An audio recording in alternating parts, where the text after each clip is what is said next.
Banks spent decades trapping black families in a cycle of debt. Yet in the 1960s, thousands of black men paid for every car, home, and appliance with cash, shutting the door on creditors entirely. Their secret was a code passed down through generations, forged in the shadow of sharecropping and redlining. Why did this proud discipline flourish precisely where American banking wanted it gone, and what did it cost to keep? The roots of resistance run deeper than you think. Sharecropping defined the economic reality for countless black families after the Civil War. On paper, it offered a chance at independence, but in practice, it chained generations to land they could never own. Landowners set prices for seed and tools, kept the only ledgers, and charged interest so steep that a good harvest meant little. At the end of each season, families learned they owed more than they had earned. Debts piled up year after year with no escape. The law backed the landlords, and violence enforced the rules. For many, freedom meant trading one master for another. This time, the master was debt. Decades later, federal policy drew new boundaries. In the 1930s, the Homeowners Loan Corporation created maps that colored black neighborhoods in red, labeling them too risky for investment. Banks followed the lines. Mortgages, business loans, and even basic checking accounts were denied to anyone living inside the red zones. The GI Bill, celebrated for building the white middle class, offered little to black veterans. Only 2 out of more than 3,000 VA-backed home loans in Mississippi in 1947 went to black applicants. In cities across America, home ownership became a distant dream. By 1960, just 38% of black families owned their homes, compared to 64% of white families. The price of a loan, if one could be found, often came with higher rates, more fees, and the constant threat of repossession. These policies did more than block access to credit. They taught that borrowing from banks could mean losing everything. Wages could be garnished for a missed payment. A single late bill could bring public shame or eviction. Families learned to distrust official promises and to see debt as a danger, not a tool. The lesson passed from parent to child. When you owe, you are not free. Cash became the shield. Every dollar seed was a step away from the trap. In the shadow of these systems, a code of self-reliance grew, not out of myth, but out of necessity. The discipline to avoid debt was not just pride, it was protection against a world built to profit from black hardship. A father stands at the counter, bills stacked in his hand, eyes steady as the salesman counts every dollar. No loan paperwork, no interest rates, just the slow, deliberate handoff of hard-earned cash. In kitchens across the country, this scene played out for refrigerators, washing machines, even used cars, anything big enough to threaten the family's security if it came with a monthly bill. The ritual was the same, months, sometimes years, of saving, each payday bringing the goal closer.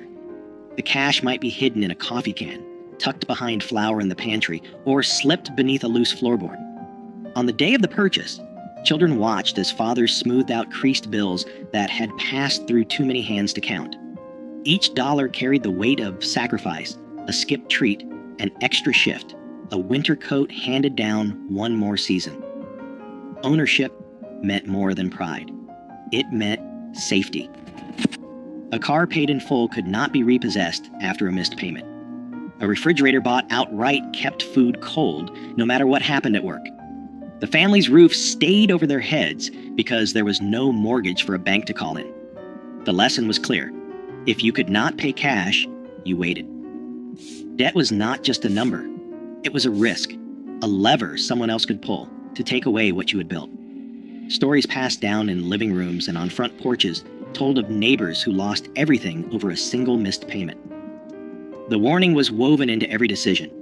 Don't owe nobody. Fathers taught sons to count their bills twice, to demand a receipt, to walk away from any deal that required a signature promising money not yet earned. Even the smallest purchases came with a sense of ceremony. The act of paying in cash was a declaration no bank, no landlord, no creditor could claim a piece of what was yours. The discipline ran deep. No matter how tempting the new model or the salesman's pitch, the answer stayed the same. cash on the barrel, or nothing at all. This was not stubbornness for its own sake. It was protection, passed down from men who had seen what happened when debt crept in. The pride in ownership was quiet, but fierce. Each paid-off possession was proof that freedom could be claimed, $1 at a time. Every household had its own system, but the kitchen drawer was sacred.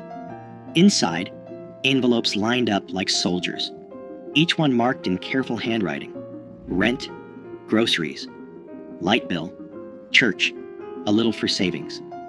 On payday, mothers sat at the table with stacks of cash, counting out each dollar by hand. No calculators, no bank statements, just memory and discipline. The ritual never changed. She would break the bills, fold them once, and slip them into their envelopes.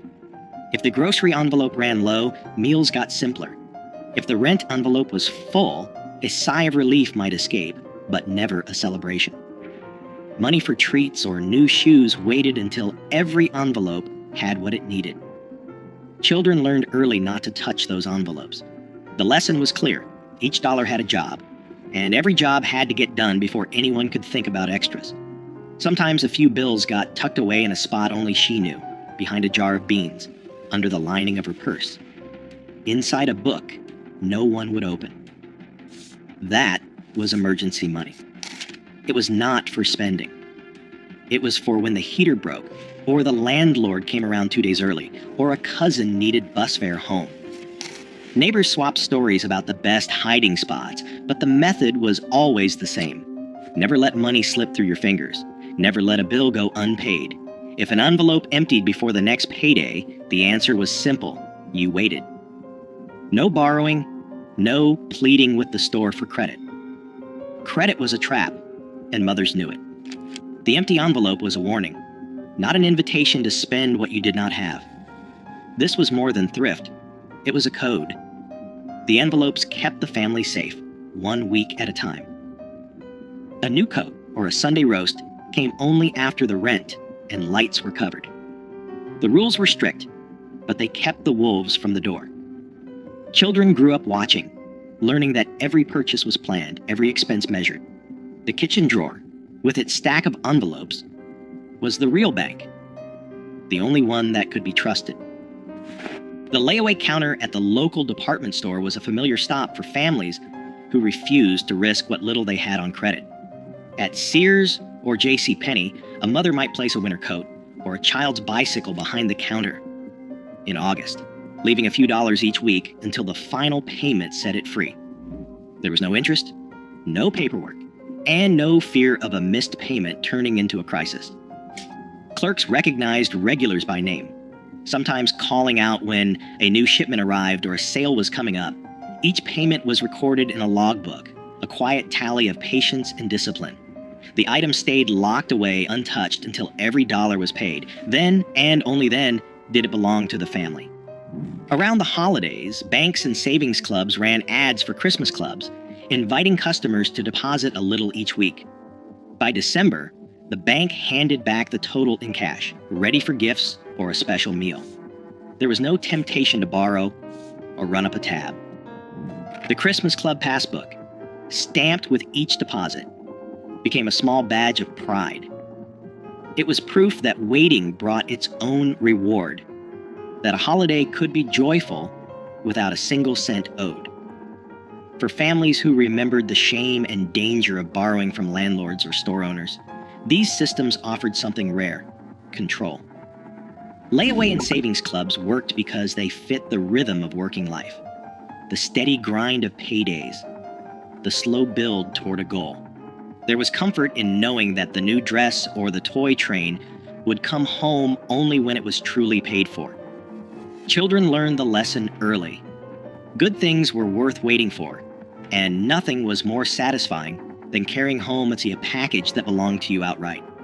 Even as department stores began to push credit cards and instant approval, many families held on to these habits. The layaway counter stayed busy through the 1960s, a quiet rebellion against the lure of easy debt. In the end, every purchase was a small victory, earned, not owed. In back rooms and kitchens across black neighborhoods, the susu was as steady as the ticking of a clock. 10 neighbors, each with a folded bill, gathered around a table. No paperwork, just trust. Every week, each person contributed the same amount, and one member took home the pot. The next week, it was someone else's turn. The cycle continued until every hand had received a share. If a payment was missed, word traveled fast. The consequences weren't legal, but personal. A lost place in the circle, a loss of respect. In cities like Detroit and New York, these rotating savings clubs, rooted in West African tradition, helped families buy appliances, cover hospital bills, or send a child to college, all without a bank's permission. Barter wove another safety net. A mechanic traded a brake job for a basket of tomatoes. A seamstress hemmed pants for a sack of potatoes. Skills moved through the neighborhood as quietly as cash, and every exchange kept money close. Repairs stretched the life of radios, shoes, and washing machines. Nothing was wasted. A broken toaster found its way to the neighbor with a soldering iron and a knack for coaxing life from tired wires. Oral histories recall how these trades built a web of support, sidestepping the need for credit and keeping families afloat. Churches anchored these networks. Sunday offerings funded more than sermons. They paid for groceries, rent, or a few dollars slipped into a father's hand after service. The help came quietly, with the understanding that one day the favor would be returned. Sermons warned that debt was a shackle, not just a number. The church's aid was both spiritual and practical, reinforcing the lesson that freedom meant living within your means. Insurance agents from North Carolina Mutual and Atlanta Life walked door to door collecting dimes and debit books. These small premiums bought peace of mind, a dignified funeral, a cushion for hard times. The agent knew every family by name. Miss a payment, and the agent returned, not with threats, but with concern. Accountability ran both ways. Each system, susu, barter, church, insurance, rested on a single rule: take care of your own. Pride in these arrangements ran deep, proof that even when banks shut their doors, black families could build wealth, protect each other, and remain free from debt. Credit offers began arriving in mailboxes, thick envelopes promising instant approval, and a line of credit with no questions asked. The language was slick: buy now, pay later, no money down, just sign and take it home. Department stores and national banks, locked out of black neighborhoods for decades, now saw a new market. They sent out applications by the thousands, sometimes addressed to resident or occupant, hoping to catch anyone willing to bite. The numbers looked tempting: a bank AmeriCard with a $500 limit, a Sears card for new appliances, a department store line for back-to-school clothes. But the fine print told a different story. Interest rates hovered at 18%, sometimes higher. Annual fees chipped away at any savings. Miss a payment, and penalties stacked up fast. Late fees, higher rates, even threats of wage garnishment. Newspaper ads and radio jingles painted credit as a ticket to the American dream. In reality, the terms were designed to keep balances growing. A $200 refrigerator bought on credit could cost $350 by the time it was paid off. Department stores trained clerks to pitch store cards at the register, offering discounts on the first purchase but locking families into revolving debt. Some banks used out-of-state charters to sidestep local usury laws, importing higher Nebraska or South Dakota rates into cities like Detroit and Chicago. Letters arrived every week, each one promising a better life, each one a trap disguised as opportunity. The pressure was relentless.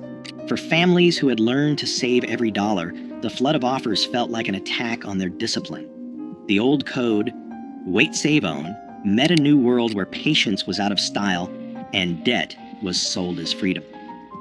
The first cracks appeared when neighbors started showing off new furniture or cars bought on credit, the price hidden behind a monthly bill. Banks called it progress. For many, it was the beginning of a new kind of risk. The old rules began to slip away in the late 1960s. Factories that once offered steady paychecks shuttered their doors, leaving entire neighborhoods without work. In Detroit, Chicago, Newark, and Watts, unrest swept through the streets. Businesses boarded up windows or left town altogether, taking jobs and stability with them. The corner stores that once offered layaway stopped offering the service, shifting to cash or credit-only policies as insurance costs soared and profit margins shrank.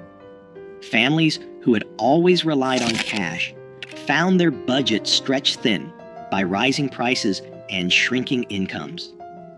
Savings, hidden in coffee cans and envelopes, vanished quickly when paychecks stopped coming. The Susu circles, once tight and reliable, struggled as members lost jobs or moved away. Even the church, a last line of defense, faced dwindling offerings as more families needed help than could give. The safety nets that had protected generations began to fray. Some men took on odd jobs or hustled for cash, but the steady grind that had made saving possible was gone. The discipline that had kept debt at bay became harder to sustain when every dollar was needed just to get by. Temptation grew as neighbors, desperate to replace what was lost, began to accept the credit cards and easy loans that filled mailboxes. The old warnings, never owe, never sign, faded under the weight of layoffs and closed factories. What had once been a badge of pride, living debt-free, felt less like a choice and more like a memory. The habits of patience and self-restraint, passed down for decades, were tested by forces no envelope system could hold back. In the space left by lost jobs and broken trust, debt began to creep in. Quiet at first, then all at once. Today, consumer debt in Black communities stands at record highs, while payday lenders crowd out old systems of mutual aid. The strategies once born of necessity now hold a blueprint for financial resilience, especially as predatory credit adapts with every decade. The question isn't whether those cash-based codes still matter. The question is, who has the power to remember and who profits if we forget? Let your thoughts spark the conversation.